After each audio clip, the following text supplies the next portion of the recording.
ओम साई राम। सभी साईं भक्तों को मेरा सादर प्रणाम। सभी भक्तों से सनम्र निवेदन है कि वो मेरे चैनल को सब्सक्राइब करें, लाइक करें, शेयर करें, कमेंट्स करें और ज़्यादा से ज़्यादा शेयर करें ताकि सभी तक ये कथा पहुँच पाए और मेरे चैनल को ज़्यादा से ज़्यादा सब्सक्राइब करें। आज हम प्रारंभ कर रहे हैं श्री साईं सच्चरित्र का अध्याय 7 का। साईनाथ महाराज की महिमा का गुणगान करना बहुत कठिन है, पर इस पुस्तक के माध्यम से मैं सभी भक्तों तक साईनाथ की कृपा का वर्णन कर रही हूँ। तो आप सब अपना प्यार आशीर्वाद मुझ पे बनाए रखना। अब हम प्रारंभ करते हैं श्री साईं सच्चरित्र का अध्याय 7, जिसमें बताया गया है अद्भुत अवतार श्री साईं बाबा की प्रकृति, उनकी योगिक क्रियाएं, उनकी सर्वव्यापकता, कुष्ठ रोगी द्वारा सेवा, खापंडे के पुत्र को प्लेग, पंढरपुर गमन, अद्भुत अवतार। तो प्रारंभ करते हैं साईं कथा। श्री साईं बाबा समस्त योगिक क्रियाओं में पारंगत थे। 6 प्रकार की क्रियाओं के तो वे पूर्ण ज्ञाता थे। 6 क्रियाएं जिनमें धोती, एक 3 इंच चौड़े व 22 इंच लंबे कपड़े के भीगे हुए टुकड़े से पेट को स्वच्छ करना। दूसरा, अखंड योग अर्थात अपने शरीर के अवयवों को पृथक पृथक कर उन्हें पुनः पूर्ववत जोड़ना और समाधि आदि भी सम्मिलित हैं। यदि कहा जाए कि वे हिंदू थे तो आकृति से वे यवन से प्रतीत होते थे। कोई भी यह निश्चयपूर्वक नहीं कह सकता था कि वे हिंदू थे या यवन मतलब मुस्लिम। कोई भी यह निश्चयपूर्वक नहीं कह सकता था कि वे हिंदू है या मुसलमान। वे हिंदुओं का रामनवमी उत्सव यथाविधि मनाते थे और साथ ही मुसलमानों का चंदन उत्सव भी। वे उत्सव में दंगलों को प्रोत्साहन तथा विजेताओं को पर्याप्त पुरस्कार देते थे। गोकुल अष्टमी को वे गोपाल काला उत्सव भी बड़ी धूमधाम से मनाते थे। ईद के दिन वे मुसलमानों को मस्जिद में नमाज पढ़ने के लिए आमंत्रित किया करते थे। एक समय मुहर्रम के अवसर पर मुसलमानों ने मस्जिद में ताजिए बनाने तथा कुछ दिन वहां रहकर फिर जुलूस बनाकर गांव से निकलने का कार्यक्रम रचा। श्री साईं बाबा ने केवल 4 दिन ताजिया को वहां रखने नहीं दिया और बिना किसी राग द्वेष के 5वें दिन वहां से हटवा दिया। यदि कहे कि वे मुस्लिम थे तो उनके कान हिंदुओं की रीति के अनुसार सीधे हुए थे, और यदि कहें कि वो हिंदू थे तो वे सुनता कराने के पक्ष में थे। यानी नाना साहेब चंदोकर, जिन्होंने उनको बहुत समीप से देखा था, उन्होंने बतलाया कि उनकी सुनता नहीं हुई थी। साई लीला पत्रिका श्री बी देव द्वारा लिखित शीर्षक बाबा मुस्लिम की हिंदू पृष्ठ 562 देखो। यदि कोई उन्हें हिंदू घोषित करे तो वे सदा मस्जिद में निवास करते थे, और यदि मुस्लिम कहे तो वे सदा वहां ध्वनि प्रज्वलित करते थे तथा अन्य कर्म जो कि इस्लाम धर्म के विरुद्ध है, जैसे चक्की पीसना, संग तथा घंटा अनाद होम आदि कर्म करना, अन्नदान और अन्य धर्म कार्य पूजन आदि सदैव वहां चलते रहते थे। यदि कोई कहे कि वे मुस्लिम थे तो कुलीन ब्राह्मण और अग्निहोत्री भी अपने नियमों का उल्लंघन कर सदा उनको साष्टांग नमस्कार किया करते थे। जो उनके स्वदेश पता लगाने गए, उन्हें अपना प्रश्न ही विस्मित हो गया और वे उनके दर्शन मात्र से मोहित हो गए। अस्तु इसका निर्णय कोई न कर सका कि यथार्थ में साईं बाबा हिंदू थे या मुस्लिम। इसमें आश्चर्य ही क्या है। जो अहम व इंद्रिय यजनीय सुखों को तिलांजलि देकर ईश्वर की शरण में आ जाता है तथा जब उसे ईश्वर के साथ अधीनता प्राप्त हो जाती है, तब उसकी कोई जाति पाति नहीं रह जाती। इस कोटि में श्री साईं बाबा थे। वे जातियों और प्राणियों में किंचित मात्र भी भेदभाव नहीं करते थे। फकीरों के साथ वे आमिष और मछली का सेवन भी कर लेते थे। कुत्ते भी उनके भोजन पात्र से मुंह डालकर स्वतंत्रता पूर्वक खाते थे, परंतु उन्होंने कभी कोई आपत्ति नहीं हुई। ऐसा अपूर्व और अद्भुत श्री साईं बाबा का अवतार था। गत जन्मों के शुभ संस्कारों के परिणाम स्वरूप मुझे भी उनके श्री चरणों के समीप बैठने और उनका सत्संग लाभ उठाने का सौभाग्य प्राप्त हुआ। मुझे जिस आनंद व सुख का अनुभव हुआ, उसका वर्णन मैं किस प्रकार कर सकता हूँ। यथार्थ में बाबा अखंड सच्चिदानंद थे। उनकी महानता और अद्वितीयता का बयान कौन कर सकता है। जिसने उनके श्री चरण कमलों की शरण ली है, उसे साक्षात्कार की प्राप्ति हुई। अनेक सन्यासी, साधक और अन्य मुमुक्ष जन भी श्री साईं बाबा के पास आया करते थे। बाबा भी सदैव उनके साथ चलते फिरते, उठते बैठते, उनसे वार्तालाप कर उनका चिंतन जन किया करते थे। अल्लाह मालिक सदैव उनके होठों पर था। वे कभी भी विवाद और मतभेद में नहीं पड़ते थे तथा सदा शांत और स्थिर रहते थे, परंतु कभी कभी वे क्रोधित हो जाया करते थे। वे सदैव वेदांत की शिक्षा दिया करते थे। कोई भी अंत तक न जान सका कि श्री साईं बाबा वास्तव में कौन थे। अमीर और गरीब दोनों उनके लिए एक समान थे। वे लोगों के व्यवहार को पूर्णतया जानते थे और जब वे रहस्य प्रकट तो विस्मित हो जाते थे। स्वयं जानकार होकर भी वे सदैव अज्ञानता का प्रदर्शन किया करते थे। उन्हें आदर से सत्कार के आदर सत्कार से सदैव अरुचि थी। इस प्रकार से साईं बाबा का रूप था। थे तो वे शरीरधारी, परंतु कर्मों से उनकी ईश्वरीयता स्पष्ट झलकती थी। शिरडी में सकल नर नारी उन्हें परब्रह्म मानते थे। आज तक कोई उनको नहीं जान सका कि साईं बाबा क्या थे, हिंदू या मुस्लिम। उनका हमेशा एक ही उद्देश्य और एक ही नारा था, सबका मालिक एक, सब साथ में रहो, सब मिलजुल कर रहो, किसी चीज का भेद ना हो, किसी मनुष्य में, किसी प्राणी में किसी भी प्रकार का कोई भेद ना हो। ऐसे थे साईनाथ। बोलो साईनाथ महाराज की जय। अध्याय 7 में हम प्रारंभ कर रहे हैं दूसरी कथा, बाबा की प्रकृति। मैं मूर्ख जो हूँ, श्री साईं बाबा की अद्भुत लीलाओं का वर्णन नहीं कर सकता। शिरडी के प्राय समस्त मंदिरों का उन्होंने जीर्णोद्धार किया। श्री तात्या पाटिल के द्वारा शनि, गणपति, शंकर, पार्वती, ग्राम देवता और हनुमान जी आदि के मंदिर ठीक करवाए। उनका दान भी विलक्षण था। दक्षिणा के रूप में जो धन एकत्रित होता था, उसमें से वे किसी को 20 रुपए, किसी को 15 रुपए या किसी को 50 रुपए, इस प्रकार प्रतिदिन स्वच्छता पूर्वक वितरण कर देते थे। प्राप्तकर्ता उसे शुद्ध दान समझता था। बाबा की भी सदैव यही इच्छा था कि उसका उपयुक्त रीति से व्यय किया जाए। बाबा के दर्शन से भक्तों को अनेक प्रकार का लाभ पहुंचता था। उनको निष्कपट और स्वस्थ बन गए। दुष्ट आत्मा पुणात्मा में परिवर्तित हो गए। अनेकों कुष्ठ रोग से मुक्त हो गए और अनेकों को मनवांछित फल की प्राप्ति हुई। पगों की पगुनता नष्ट हो गई। उनकी कीर्ति दूर दूर तक फैलती गई और भिन्न भिन्न स्थानों से यात्रियों के झुंड शिरडी आने लगे। बाबा सदा धुनी के पास ही आसन जमाए रहते और वहीं विश्राम किया करते थे। वे कभी स्नान करते और कभी स्नान किए बिना ही समाधि में लीन रहते। वे सिर पर एक साफा, कमर में एक धोती और तन ढकने के लिए एक अंगरखा धारण करते थे। प्रारंभ से ही उनकी वेशभूषा इसी प्रकार थी। अपने जीवन काल में वे गांव में चिकित्सा कार्य भी किया करते थे। रोगियों को निदान कर उन्हें औषधि भी देते थे और उनके हाथ में अपरिमित यश था। इस कारण से वे अल्पकाल में ही योग्य चिकित्सा विख्यात हो गए। यहाँ केवल एक घटना का उल्लेख किया जाता है जो बड़ी विचित्र सी थी। बोलो साईनाथ महाराज की जय। विलक्षण नेत्र चिकित्सा। इसी अध्याय में हम बताने जा रहे हैं एक छोटी सी उनकी चिकित्सा सेवा के छोटी सी कहानी का वर्णन कर रहे हैं। एक भक्त की आंखें बहुत लाल हो गई थी। उनमें सूजन भी आ गया। शिरडी सरीखे छोटे ग्राम में डॉक्टर कहाँ? तब शिरडी ग्राम बहुत छोटा था, बहुत छोटा। वहाँ न तो डॉक्टर थे, न तो वहाँ किसी भी प्रकार की सुख सुविधा थी। तब भक्तगण ने रोगी को बाबा के समक्ष उपस्थित किया। इस प्रकार की पीड़ा में डॉक्टर प्रायः लेप, मरहम, गाय का दूध तथा कपूर युक्त औषधियों को प्रयोग में लाते हैं, पर बाबा की औषधि तो सर्वथा ही भिन्न थी।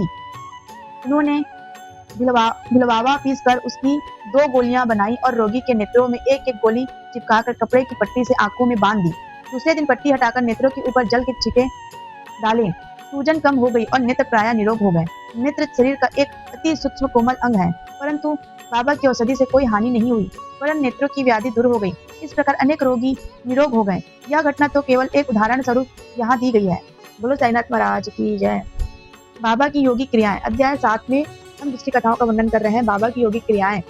बाबा को समस्त योगिक प्रयोग और क्रियाएं ज्ञात थी। उनमें से केवल 2 का ही उल्लेख यहाँ किया जाता है। धोती क्रिया मतलब आते स्वच्छ करने की क्रिया। प्रति तीसरे दिन बाबा मस्जिद से प्रातः पर्याप्त दूरी पर एक वट वृक्ष के नीचे किया करते थे। एक अवसर पर लोगों ने देखा कि उन्होंने अपनी आंतों को उधर से बाहर निकालकर उन्हें चारों ओर से स्वच्छ किया और समीप के वृक्ष पर सूखने के लिए रख दिया। शिरडी में इस घटना की पुष्टि करने वाले लोग अभी भी जीवित हैं। उन्होंने इस सत्य की परीक्षा भी दी थी। साधारण धोती क्रिया एक 3 इंच की चौड़े व 22.5 इंच की फुट लंबे गीले कपड़े के टुकड़े से की जाती थी। इस कपड़े को मुंह के द्वारा उदर में उतार लिया जाता तथा उसे लगभग आधा घंटे तक रखते थे ताकि उसका पूरा का पूरा प्रभाव हो जाए।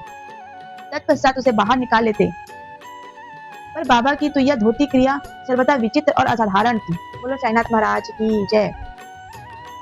दूसरी कथा का वर्णन। खंड योग। दूसरी क्रिया का वर्णन। खंड योग। एक समय बाबा ने अपने शरीर के पृथक कर मस्जिद के भिन्न भिन्न स्थानों में बिखेर दिए। उसी दिन एक महाशय मस्जिद में पधारे और अंगों को इस प्रकार यहाँ वहाँ बिखरा देखकर बहुत ही भयभीत हुए। पहले उनकी इच्छा हुई कि लौटकर ग्राम अधिकारी के पास यह सूचना भिजवा देनी चाहिए कि किसी ने बाबा का खून कर उनके टुकड़े टुकड़े कर दिए हैं, परंतु सूचना देने वाला पकड़ा जाता है पहले पकड़ा जाता है। यह सोचकर वे मौन रहे। दूसरे दिन जब वे मस्जिद में गए तो बाबा को पूर्वत हष्ट पुष्ट और स्वस्थ देखकर उन्हें बड़ा विस्मय हुआ। उन्हें ऐसा लगा कि पिछले दिन जो दृश्य देखा था वह कहीं स्वप्न तो नहीं था। बाबा बाल्यकाल से ही योगिक क्रियाएं किया करते थे और उन्हें जो अवस्था प्राप्त हो चुकी थी उसका सत्य ज्ञान किसी को भी नहीं था। चिकित्सा के नाम से उन्होंने कभी किसी से एक पैसा भी स्वीकार नहीं किया।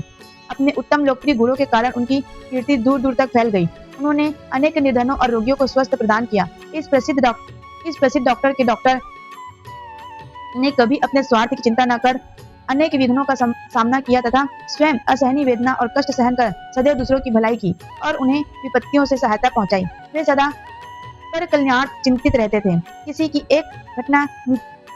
एक घटना नीचे लिखी जाती है जो उनकी सर्वव्यापकता तथा महान दयालुता की बोधक है। बोलो साईनाथ महाराज की जय। बाबा की सर्वज्ञता और दयालुता। सन 1910 में बाबा दिवाली के दिन धूनी के समीप बैठे हुए अपनी ताप रहे थे तथा साथ ही धूनी में लकड़ी डालते जा रहे थे। धूनी प्रचंडता से प्रज्वलित थी। कुछ समय पश्चात उन्होंने लकड़ियां डालने के बदले अपना हाथ धूनी में डाल दिया। हाथ बुरी तरह से झुलस गया। नौकर माधव तथा माधवराव देशपांडे ने बाबा को धूनी में हाथ डालते देखकर तुरंत दौड़कर उन्हें बलपूर्वक पीछे खींच लिया। माधवराव ने बाबा से कहा, देवा आपने ऐसा क्यों किया? बाबा सावधान होकर कहने लगे, यहाँ से कुछ दूर एक लुहारिन जब भट्टी धोक रही थी उसी समय उसके पति ने उसे बुलाया। कमर से बंधे हुए शिशु का ध्यान छोड़कर शीघ्रता से वहां दौड़कर गई। अभाग्यवश शिशु फिसलकर भट्टी में गिर गया। मैंने तुरंत भट्टी में हाथ डालकर शिशु के प्राण बचा लिए। मुझे अपना हाथ जल जाने का कोई दुख नहीं, परंतु मुझे संतोष है कि एक मासूम शिशु का प्राण बच गया।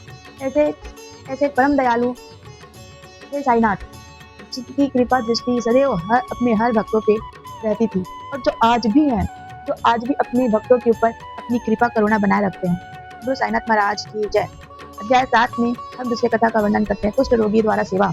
माधवराव देशपांडे के द्वारा बाबा का हाथ जल जाने का समाचार पाकर श्री नाना साहेब चंद्रकर मुंबई के सुप्रसिद्ध डॉक्टर श्री परम आनंद के साथ दवाइयां, लेप, मरहम तथा पट्टियां आदि साथ लेकर शीघ्रता से शिरडी आ गए।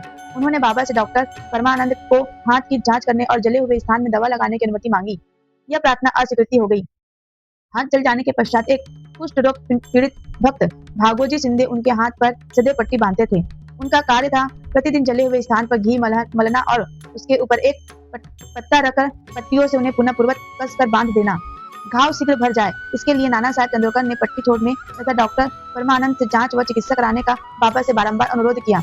यहाँ तक कि डॉक्टर परमानंद ने भी अनेक बार प्रार्थना की, परंतु बाबा ने यह कहते हुए टाल दिया कि केवल अल्लाह ही मेरा डॉक्टर है। उन्होंने हाथ का परीक्षण करवाना अस्वीकार कर दिया। डॉक्टर परमानंद की दवाइयां शिरडी के वायुमंडल में न घुल सकी और न उनका उपयोग हो सका। फिर भी डॉक्टर साहब का परम भाग्य था जो उन्होंने बाबा के श्री दर्शन का लाभ हुआ।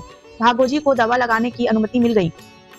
कुछ दिन के उपरांत जब घाव भर गया तब सब भक्त सुखी हो गए, परंतु यह किसी को भी ज्ञात न हो सका कि कुछ पीड़ा शेष रह गई थी या नहीं। प्रतिदिन प्रातःकाल घृत से हाथ की मालिश और पुनः कसकर पट्टी बांधने से साईं बाबा की समाधि प्रयत्न यह क्रम इसी प्रकार चलता रहा। श्री साईं बाबा सदृश्य पूर्ण सिद्ध हो। यथार्थ में इस चिकित्सा की भी कोई आवश्यकता नहीं थी, परंतु भक्तों के प्रेमवश उन्होंने भागोजी की यह सेवा निर्विघ्न स्वीकार की।